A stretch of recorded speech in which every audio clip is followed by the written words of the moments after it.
তরলের বেগটা ধরে নিলাম হচ্ছে ভি, চাপ হচ্ছে পি। তাহলে এখানে আমাদের চাপের একটা ফর্মুলা কি জানি, বল বাই ক্ষেত্রফল। তাহলে মানে pressure equal to force by area. তাহলে দেখ প্রেশার ইকুয়াল টু আমরা ফোর্স বাই এরিয়া লিখলাম, ক্রস মাল্টিপ্লাই করলাম, তাহলে ফোর্স ইকুয়াল টু কি হলো, পি মাল্টিপ্লাই এ, বেরিয়ে গেল।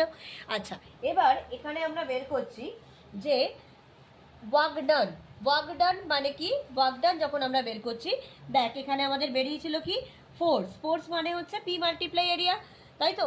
তাহলে হচ্ছে এখানে ফোর্স মানে আমাদের ওয়ার্ক ডানের ফর্মুলা কি, ওয়ার্ক ডান মানে কৃতকার্য, তার ফর্মুলা কি, সরণ গুণ বল, ঠিক আছে। তাহলে বল মানে এফ মানে ফোর্স, তাহলে ফোর্সটা দেখ বের করে নিয়েছি পি এ, তাহলে আমি এখানে বলের জায়গা পি এটা বসিয়ে দিয়েছি, আর সরণ মানে কতটা যাচ্ছে, তাহলে সেটাই আমরা এখানে বেগ মানে ভি হিসাবে বসিয়ে দিলাম। তাহলে এখানে দেখ বেরিয়ে গেল কি পি এ ভি, এটা বেরিয়ে গেল তোমার ডব্লিউ মানে কৃতকার্য। এবার তাহলে চাপ শক্তি হচ্ছে কি পি এ ভি, এটাই বেরিয়ে গেল তোমার চাপ শক্তি। কেন, কারণ শক্তি বলা হচ্ছে, শক্তি আর কার্যের পরিমাণ সমান, তাই তো, শক্তি আর কার্য দুটো ইকুয়াল অ্যামাউন্ট হয়, তাই আমরা যদি কার্যটা বের করে নিতে পারি ওটাই আমরা শক্তিতে রিপ্রেজেন্ট করে দিতে পারবো।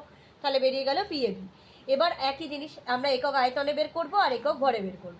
তাহলে একক আয়তন মানে আবার ডিভাইড আয়তন করব।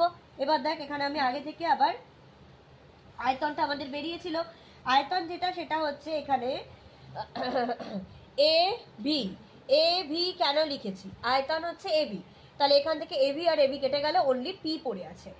একক আয়তন মানে এবি মানে কেন লিখলাম এটা, এখানটা একটু লিখে দিই, আয়তন ইকুয়াল টু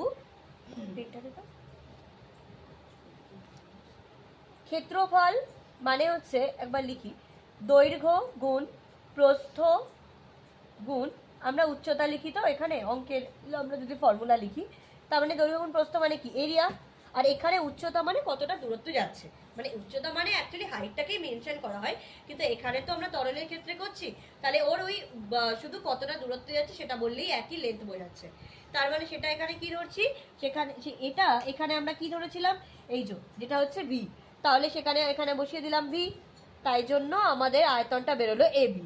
তাই আয়তনের জায়গায় আমরা মানে ভলিউমের জায়গায় এবি বসালাম, এবি আর এবি কেটে গেল, তাহলে এখানে বেরিয়ে গেল পি।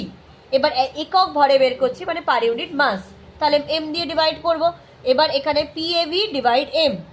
এবার এখানে দেখ তাহলে এমটা তো আগেই বের করা আছে আমাদের, এখানে ফর্মুলা কি ছিল, rho equal to M V, তার মানে rho equal to M V, তাহলে এম ইকুয়াল টু কি হবে,